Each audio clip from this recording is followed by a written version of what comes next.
La team, vous allez écouter des propos scandaleux des soutiens de M. Alassane Ouattara. Vous allez écouter ce que ces gens-là disent. Et Alassane Ouattara, lui, ne réagit pas.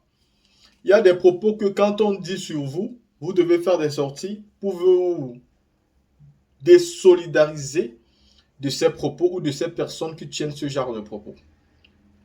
Les proches d'Alassane Ouattara nous disaient en 2020 qu'il faut que Ouattara soit candidat et président pour que la Côte d'Ivoire reste en paix. Je vais me répéter. Les proches collaborateurs d'Alassane Ouattara disaient en 2020 qu'il faut que M. Ouattara soit candidat et président pour que la Côte d'Ivoire reste en paix. Qu'est-ce que cela veut dire?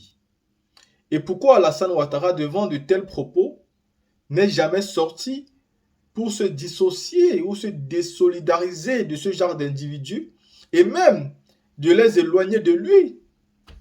Il ne le fait pas.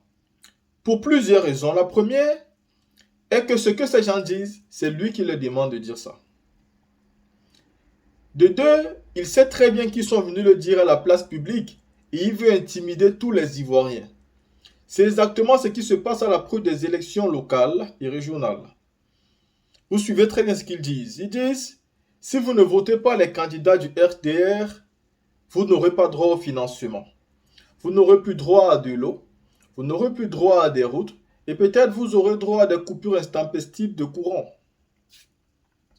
Parce que pour pouvoir bénéficier de quelque chose, il faut forcément être du côté ou du clan de M. Ado. Ça veut beaucoup dire.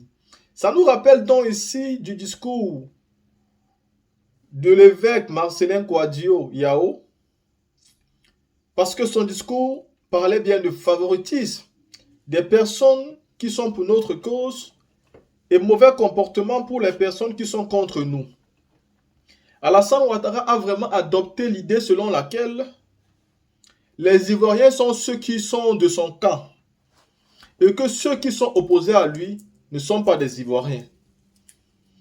Et du coup, ça a donné quel résultat? Ça a donné le résultat qui est que Alassane Ouattara s'occupe beaucoup mieux des étrangers que des Ivoiriens eux-mêmes en Côte d'Ivoire. C'est dommage. Et vous ne pouvez pas être Ivoirien ou même étranger, honnête, et ne pas signaler ce genre de fait-là. Pourquoi? Parce qu'aujourd'hui, les étrangers aiment beaucoup plus Alassane Dramane Ouattara. Ils se sentent beaucoup plus mieux et ils sont capables de tout pour qu'Alassane Ouattara reste éternellement au pouvoir. Pourquoi? Parce que si Ouattara décide aujourd'hui d'aimer les Ivoiriens, je ne demande pas à Ouattara de détester les étrangers. Non. S'il décide aujourd'hui d'aimer les Ivoiriens, comme ça se passe dans tous les pays normaux, une chose est sûre, il perdrait quand même son pouvoir. Et donc, il utilise la base minoritaire qui est celle des étrangers qui ont pu obtenir la nationalité ivoirienne. Il se sert d'eux en se comportant très bien avec eux, comme ça il a leur soutien indéfectible. Aujourd'hui, comment ça se passe en Côte d'Ivoire? Vous êtes par exemple Dioula et vous êtes d'origine guinéenne ou alors vous êtes d'origine malienne. Vous vous entendez avec votre frère Dioula et vous deux vous soutenez Alassane Dramane Ouattara.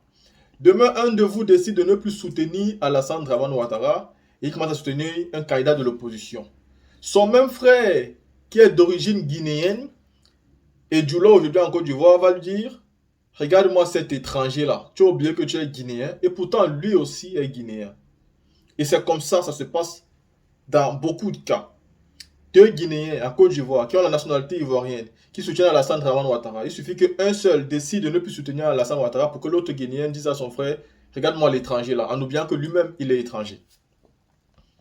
C'est-à-dire, ils sont à l'aise, ils sont bien, tant qu'ils soutiennent Alassane Dramane Ouattara. Mais il suffit qu'ils commencent à se faire la guerre pour qu'ils puissent se rappeler entre eux-mêmes qui ne sont même plus d'origine ivoirienne. Et ça, c'est clairement un problème. La team, écoutez cette vidéo qui m'a fait sortir. Mais il y a un argument qui m'a fait peur. Je lis les journaux. Non, il faut que Ouattara soit reconduit pour qu'on puisse avoir la paix. Non, c'est au nom de la paix qu'il faut reconduire Ouattara. Ça veut dire quoi? Ça veut dire que tant que lui ne sera pas président, toujours président, nous n'aurons jamais de paix. Mais c'est dangereux. Mais lui-même, Ouattara, mais ça devait le gêner qu'on dise ça. Reconduisons-le pour avoir la paix. Ça veut dire, si tant que tu n'as pas le pouvoir, tu vas nous faire encore la guerre. Tu vas passer ton temps à tuer un peuple pour ça, pour un pouvoir.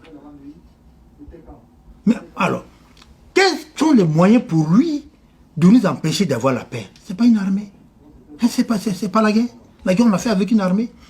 Alors, j'ai dit, mais si c'est parce qu'il possède une armée qui va exercer le chantage, la terreur sur les Ivoiriens, mais il se trompe. Il y en aura au moins un qui lui dira non. S'il veut me tuer, qu'il me tue. Mais je dirais non. Et posséder une armée n'est pas une condition pour dire que nous allons accaparer le pouvoir et exercer le chantage, la terreur sur ce peuple-là. Les Burkinabés ont prouvé. Blaise Compaoré a été bel et bien été déposé. On peut aussi le déposer, hein, malgré son armée. Si c'est à ce prix qu'il veut se maintenir, moi j'appellerai le peuple ivoirien un soulèvement. Après avoir écouté cette vidéo, nous convenons ici ensemble qu'Alassane Draman Ouattara, comme dit le monsieur dans la vidéo, devait quand même se dissocier de ce genre de propos. En tant que chef de file du RDR, chef de file du RHDP, connaissant son passé, d'où il vient, ce qu'il a fait pour être où il est aujourd'hui, il devait se dissocier de ce genre de discours, de ce genre d'individu. Il devait mettre un stop à cela, chercher la paix. Comment un homme peut empêcher qu'un pays soit en paix? Alassane Ouattara et son clan l'ont déjà fait. À l'époque, le président Laurent Gbagbo était encore au pouvoir. Et Ouattara avait dit qu'il devait mettre la chiali en Côte d'Ivoire. Voilà, qu'il devait être irrespectueux vis-à-vis des autorités. Et pourtant, lui-même voulait être président de la République. C'est un homme qui n'a jamais respecté le président de la République. Et c'est un homme qui ne mérite pas d'être respecté aujourd'hui.